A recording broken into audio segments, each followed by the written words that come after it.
and replace Obamacare, and we're going to do it with a three-pronged approach. Number one is what we're talking about right now. This is what the Ways and Means Committee marked up this morning, what the Commerce Committee is in the middle of right now. That's called reconciliation. That's the American Health Care Act. There are only so many things you can do in that bill because of the Senate floor rules reconciliation. You can't put everything you want in that legislation, because if you did, it would be filibustered and you couldn't even bring it up for a vote in the Senate. Number two, administrative action.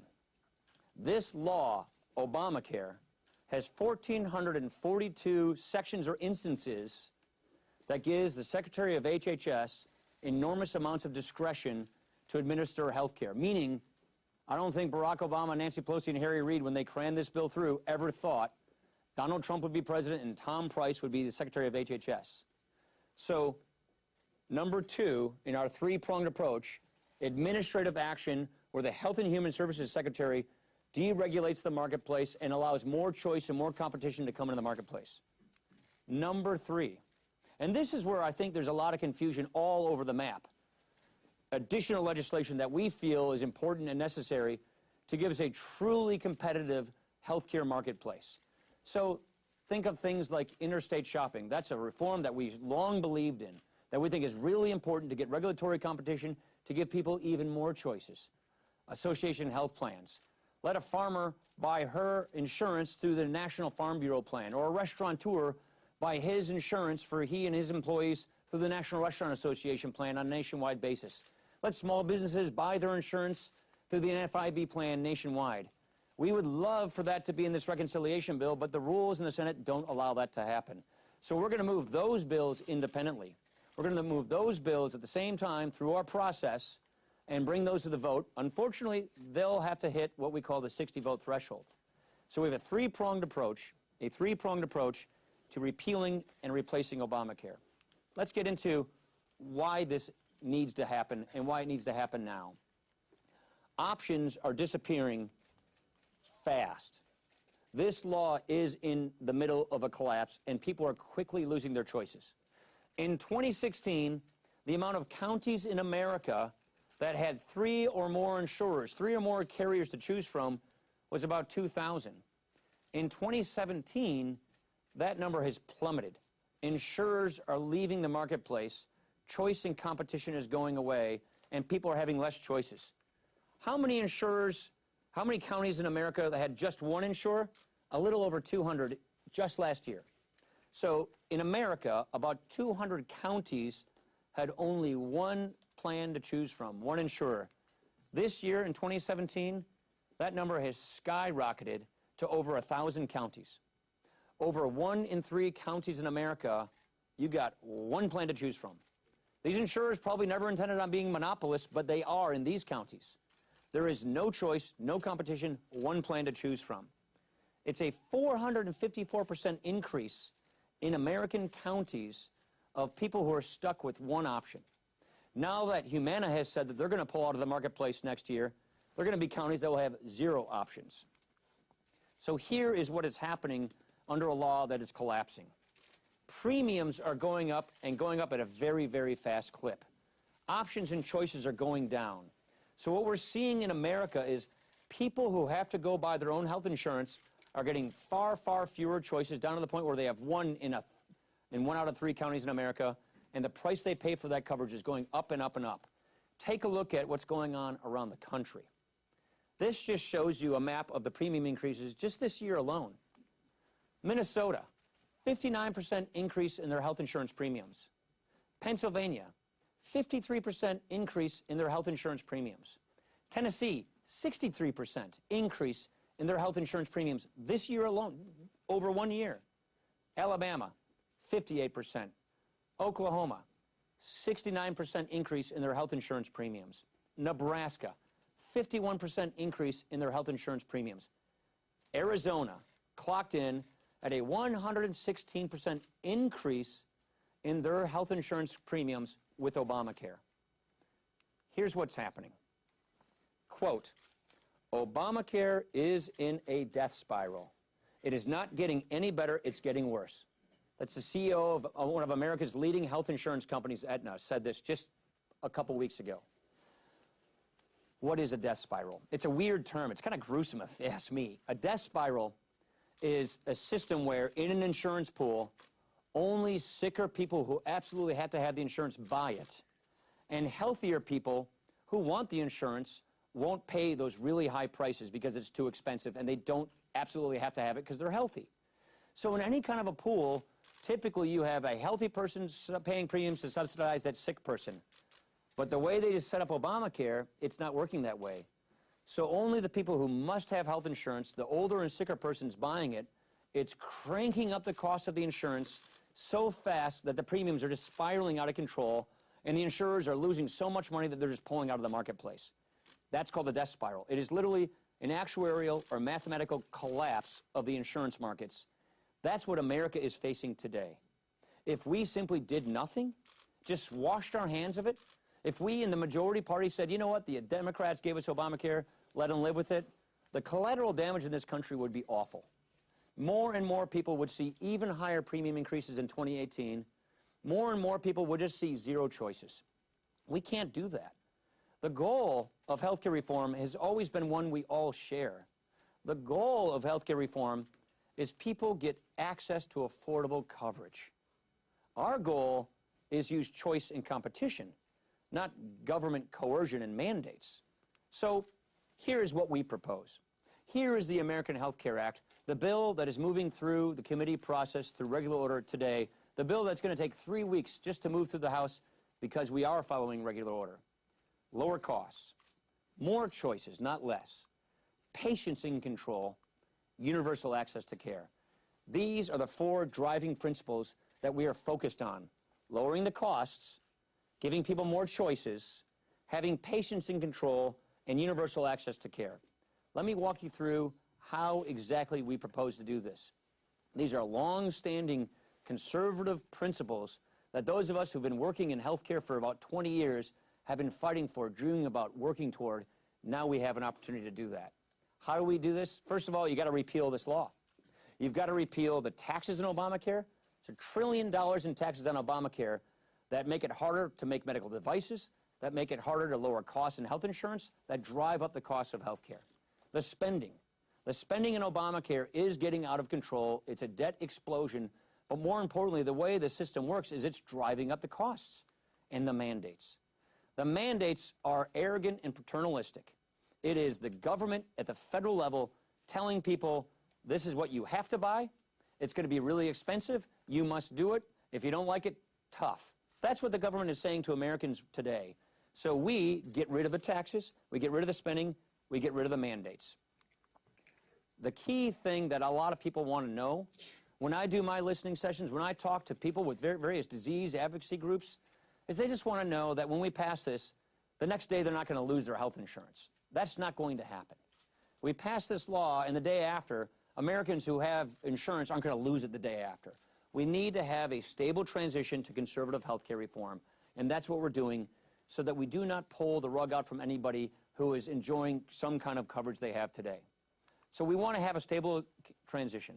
And a few of the points that I think are really important to just bring peace and mind to Americans who are concerned about all that's going on here is we want to protect people with pre-existing conditions. We think that that's very important. That has actually been a cornerstone of Republican health care proposals all along. In 2009, I, along with Congressman Devin Nunes, Senator Tom Coburn, and Richard Burr, offered the Patient's Choice Act. It was one of our alternatives to Obamacare. Again, like many other Republican alternatives, we had an answer for people with pre-existing conditions, and we have one here. All of our Republican health care alternatives have always agreed with the idea of letting young people stay in their parents' plans until they're 26. We can retain that. What our goal is to do is to provide universal access to quality, affordable health care. Here's another issue with Obamacare. Obamacare is not just the individual market that you think of the Obamacare subsidies. It was also a taking over of the Medicaid program. Here's the problem with Medicaid. Medicaid is a program that is Washington-controlled, and it is done in such a way that it stops innovation and experimentation at the state level. It makes it harder for states to customize the Medicaid population and the Medicaid program to work for their particular states. And as a result, more and more doctors just don't take Medicaid. I mean, what good is your coverage if you can't get a doctor? And that is a huge growing problem with Medicaid. Medicaid is also growing at an unsustainable rate, so its ballooning costs are threatening the very viability of the program and our fiscal future. So what we propose is to modernize the Medicaid program. Modernize the Medicaid program along the lines that we as Republicans have been talking about for years. I think it was Ronald Reagan in like the 70s when he was governor who said the states should take over control of Medicaid. Every budget we have had as Republicans, when I was budget chair writing my roadmaps or the path to prosperity, every one of our Republican conservative budgets said, let's get Medicaid control back to the states. And in honor to the principle of federalism, give the states and the governors the freedom and the flexibility to customize the care for their low-income populations how they think needs to occur. Our problems in Wisconsin are a whole lot different than the problems they have in New York or in Nevada or in Utah or California. So we propose more efficient spending, bring the spending on Medicaid to something that is sustainable so it doesn't go bankrupt, and have a safety net for the most vulnerable. Give local control to our states and our governors so that they can craft and customize Medicaid to work for their populations. How do you protect people with pre-existing conditions? I think this is probably one of the most important issues of them all. Here is basically what happens today. Under the current system, we have costs driving up. On the current system, options are going away, as I just described. Choices are fleeting, prices are going up, and under the current system, the fatal conceit of Obamacare is that we're just going to make everybody buy our health insurance at the federal government level. Young and healthy people are going to go into the market and pay for the older, sicker people. So the young, healthy person is going to be made to buy health care, and they're going to pay for the person, who gets breast cancer in her 40s or who gets heart disease in his 50s. So take a look at this chart. The red slice here are what I would call people with pre-existing conditions, people who have real health care problems. The blue is the rest of the people in the individual market. That's the market where people don't get health insurance at their jobs, where they buy it themselves. The whole idea of Obamacare is the people on the blue side pay for the people on the red side. The people who are healthy pay for the people who are sick. It's not working, and that's why it's in a death spiral. Here's how we propose to tackle this problem. We want to have a system where we encourage states with federal funding to set up risk pools and reinsurance mechanisms. So, for example, in Wisconsin, we had a great risk pool that actually worked so that people with real high health care costs and diseases and pre-existing conditions could still get affordable health care. Well, Obamacare repealed that. They had a great risk pool reinsurance system in Utah, a good one in Washington State. All those are gone under Obamacare. Here's how they work, and here's how our system would work. We would directly support the people with pre-existing conditions. Let me give you a sense of this. 1% of the people in these markets drive 23% of the costs. 1% of the people in the individual health insurance market drive 23% of the costs.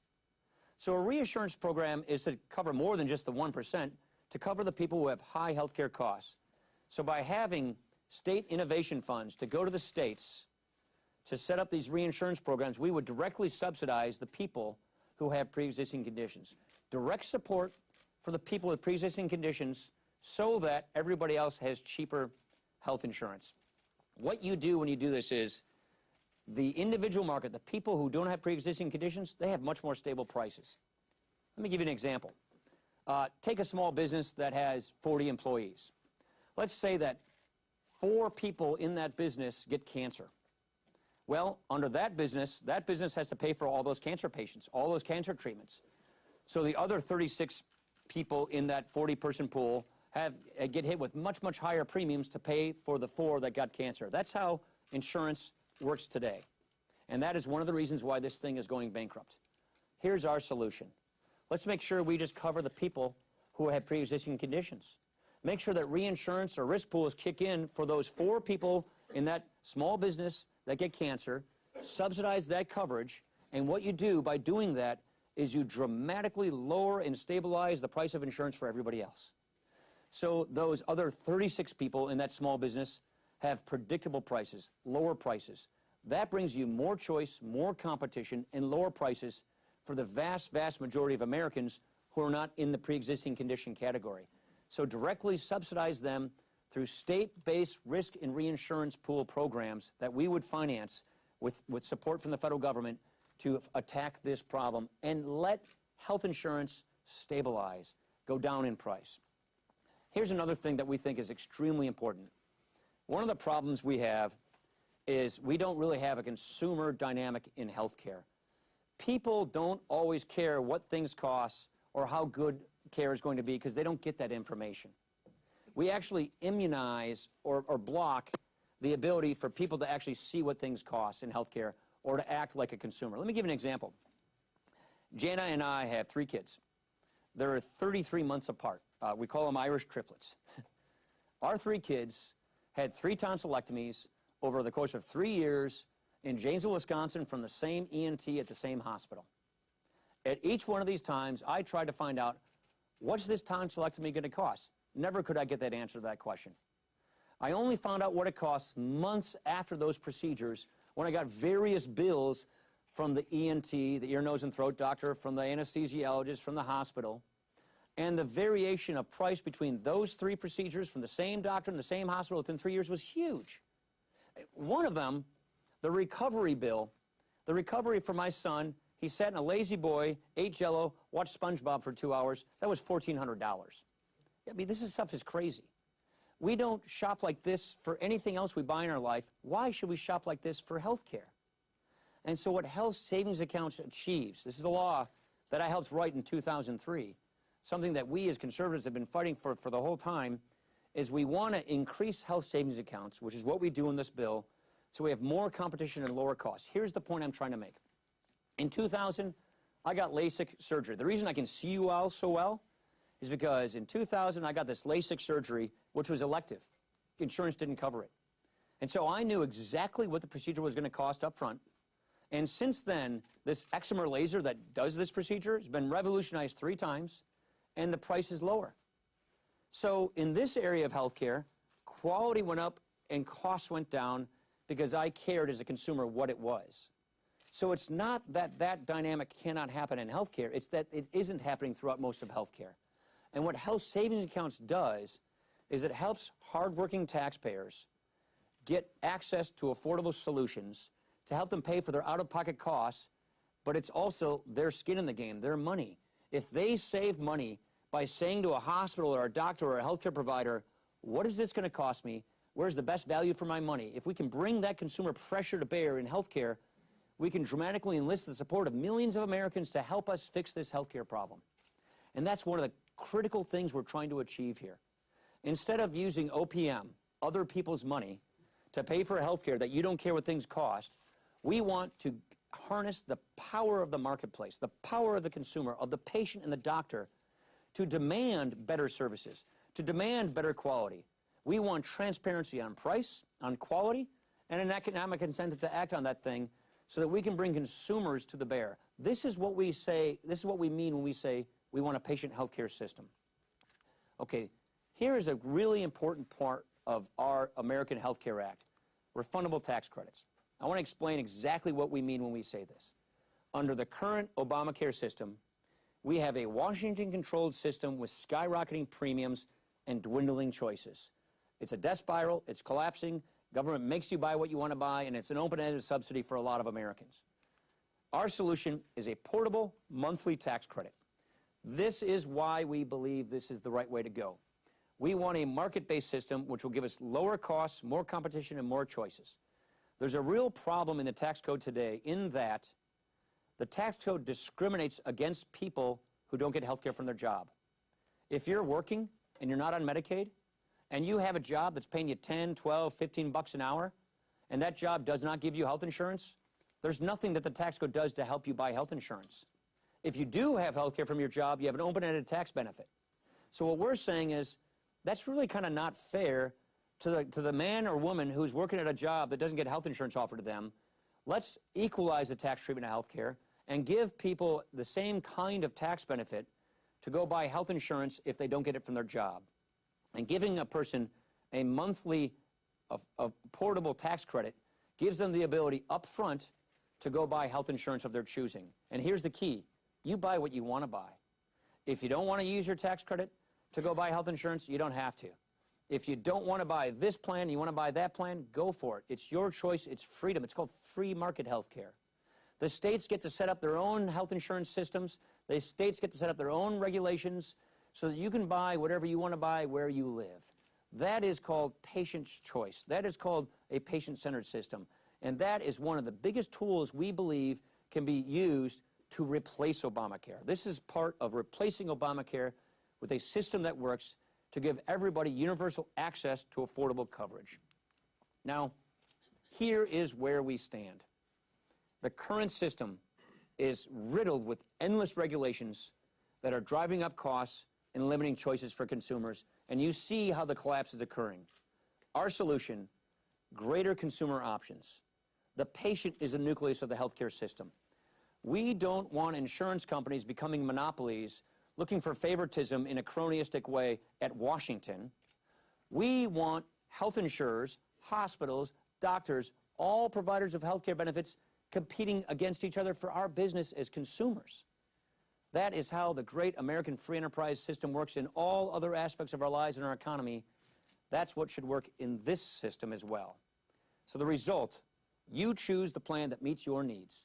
You buy what you want to buy, not what the government tells you to buy. So our goal here is final as this: lower costs, more choices, patients in control, universal access to care. There are 2 points I would make in conclusion. We as Republicans have been waiting 7 years to do this.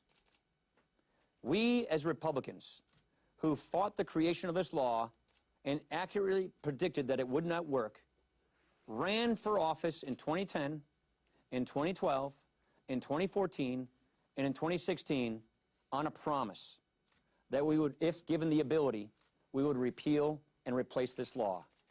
How many people running for Congress and the Senate did you hear say that? How many times did you hear President Donald Trump, when he was candidate Donald Trump, say that? This is the closest we will ever get to repealing and replacing Obamacare. The time is here, the time is now, this is the moment, and this is the closest this will ever happen. It really comes down to a binary choice. We now have the ability, through the budget rules that we have in the Senate, with our three-pronged approach, to actually make good on our word. We told people in 2016 what it would look like when we had the chance to replace Obamacare. That was our Better Way plan. That's what this is. So we said in 2016 to our citizens, to the American people, to our constituents, if you give us this chance, this opportunity, this is what we'll do. Now is our chance and our opportunity to do it. Questions? Chad. Thank you, Mr. Speaker.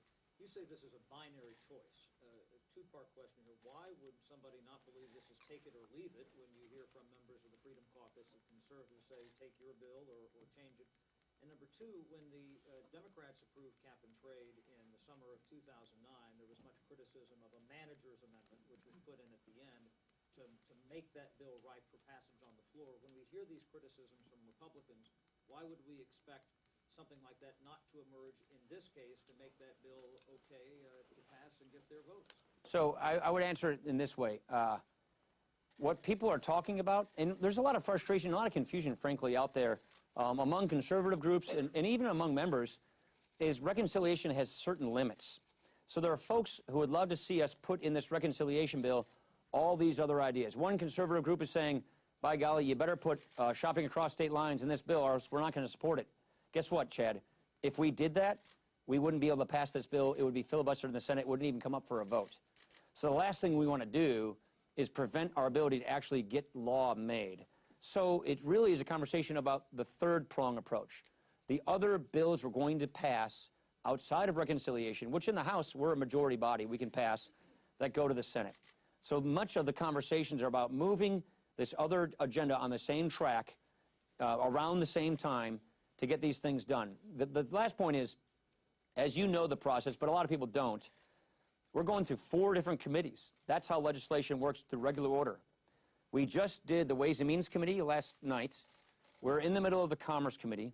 Next week it goes to the Budget Committee, and then it goes to the Rules Committee before it goes to the House floor. The bill will be out there for 3 weeks to be looked at. Go to readthebill.gop. It's a 123-page bill. It's not 2,000 pages of something that they just whipped together and flipped to the floor like they did. We didn't write it in Harry Reid's office on Christmas Eve. This was written by our committees. And let's back up a second even further. This bill has been worked on for a year. This bill was worked on from January to June last year so that we could offer our constituents and the American people in our Better Way agenda what we would replace Obamacare with. We offered it up in June. We ran on it all through the election, and now we've translated it into legislation. And even backing up further, these two key components, block granting Medicaid back to the states, defederalizing an entitlement, putting a cap on it, that is something that conservatives have been talking about and dreaming about for decades. And repealing another entitlement, Obamacare, its mandates, its subsidies, its taxes, and replacing it with Republican free market health care tax policy. If you told me 10 years ago this is where we would be, I'd think I'd be in a dream. I'd be doing backflips. To conservatives who've been fighting for health care reform, this is so exciting. And so what's happening now is members realize this is the chance, this is the once-in-a-lifetime opportunity. So naturally in the legislative process, people are saying, well, I'd love to have this in there, I'd love to have that in there. That's the legislative process. That's what we're going through. And what people are sort of learning is this reconciliation tool is pretty tight. There's a lot of stuff we would love to put in the bill, but unfortunately the Senate rules don't allow us to do that. And that's where you see a lot of confusion and a lot of frustration, understandably so, but that's also why we have a three-pronged approach. Administrative actions by Tom Price at HHS, and the additional legislation that we're going to move as well. And so just to clarify, not to belabor the point, so you're saying that this bill was crafted in a way so it would meet the reconciliation Byrd test in the Senate. Correct. Ergo, there couldn't be much change to this, and you Correct. the other options. Yeah. So not many changes. well, we'll see. We'll see what we have to do when we get our score. Because as you know, when you go to authorizing committees, you typically don't go with your score ready. When we get our score, I'm sure we'll probably have to make some tweaks and adjustments. That happens every time we do reconciliation. But yes, this bill is written so that it's called privileged. This bill is written so that it can't be filibustered, so that they have to bring it up and vote on it in the Senate. And if we put things in this bill that take that privilege off of it so that it's not reconciliation, they won't even vote on it. They will filibuster it and they won't even vote on it. So that's what I mean when I say this is the closest we've been to a repealing and replacing Obamacare. And let me just say it again. This is the closest we will ever get to repealing and replacing Obamacare. Yeah. Mr. Speaker, how did you come up with the amount that you would give out in tax credits, and why should a family that makes $140,000 a year get the same amount as a family that makes $40,000? It's a really good question. So the amount of the tax credits is based upon the way insurance works. And it's modeled after the Tom Price legislation, which he had last year, which is adjust for age and family size. Because the older a person gets, the more costly their health care is. That's how insurance is written. So the tax credit adjusts more tax credit for the person's age. And then obviously, if you have a bigger family, you have more health care costs, so a bigger tax credit. Now, why is the cap set where it is? And that's something, by the way, 12 members of the Freedom Caucus, for example, were co-sponsors of the Price legislation just last December, which is this kind of a tax credit situation. A lot of our members, through our feedback, we had 7 member listening sessions in February, 4 conferences, getting feedback from our members on this draft of this legislation, getting their ideas. And one of the concerns was we should cap this credit. So like a millionaire that doesn't get health care from their work, but as a millionaire doesn't get a tax credit. So that was something that everybody agreed with, and the Ways and Means Committee made that adjustment. But the reason it's set where it is we don't want to have a job penalty. Go back a few years ago, and when CBO said Obamacare produces job lock, Obamacare says that the equivalent of 2 to 3 million people will not go into the workforce, will not take jobs because of the way the Obamacare subsidies work. What I mean when I say that is, if you set that credit limit too low and a person loses their credit by getting a raise or advancing in life, you don't want to disincentivize that. So they're set at such a level that that wouldn't occur. Or they're set at such a level so that it really is for a middle-income family or even an upper-middle-income family, so that we never tell a person, don't take that raise, don't get that job, don't take that promotion. We don't want federal tax law or tax credits to ever encourage a person not to advance, not to take a job, not to get a raise. That's why. Where's the $2,000 figure come from? Let me go in the back. You'll need companies on board to provide the optionality that you're talking about. And almost every industry organization has come out against this. The reason why there isn't as much participation as customers might like is because these companies can't offer these products and still make money. Yeah. How do you get buy-in from the business community? It's a great example. Here's what people are not seeing, which is number two. Tom Price, for legal reasons, can't tell you what he's thinking about doing. There's laws that prevent that.